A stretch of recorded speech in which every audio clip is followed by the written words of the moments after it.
आप्पा आप्पा हा बोल रे. माझे अरपटले वाढले, मला जिमला जायचंय.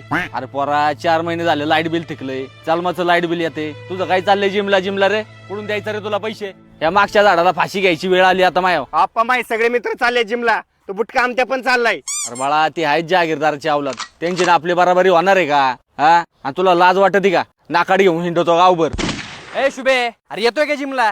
अरे आप्पा नाही पाठवी जिमला. का बाप्पा काय झालं? का पाठवत नाही तुम्ही याला जिमला? अरे बाळा 4 महिने झाले लाईट बिल भरायला पैसे नाही आणि याला कुठून जिमला पैसे देऊ? इथं वावर गाण ठेवायची बारी आली ना. अहो काय बाप्पा एवढं कशाला टेन्शन घेता मग? अहो महायुती सरकार आहे ना सगळ्या शेतकऱ्यांना वीज पुरवठा मोफत करणार आहे. आणि तुमची मागची काही थकीत बिल आहेत का? अरे हाय ना बाळा 4 महिन्याची पडल्यात.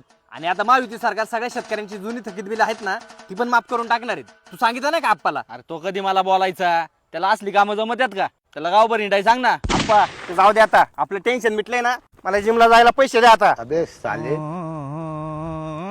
आप्पाचा विषय लय हार्ड आहे. आप्पा हे चुकीचे. पैसे देऊन लोकांचं लोखंड उचलायचं कोणी सांगितलंय तुला? गप आपली शेतातली कामं कर. तू काय बघतो रे बुट्टारण्या?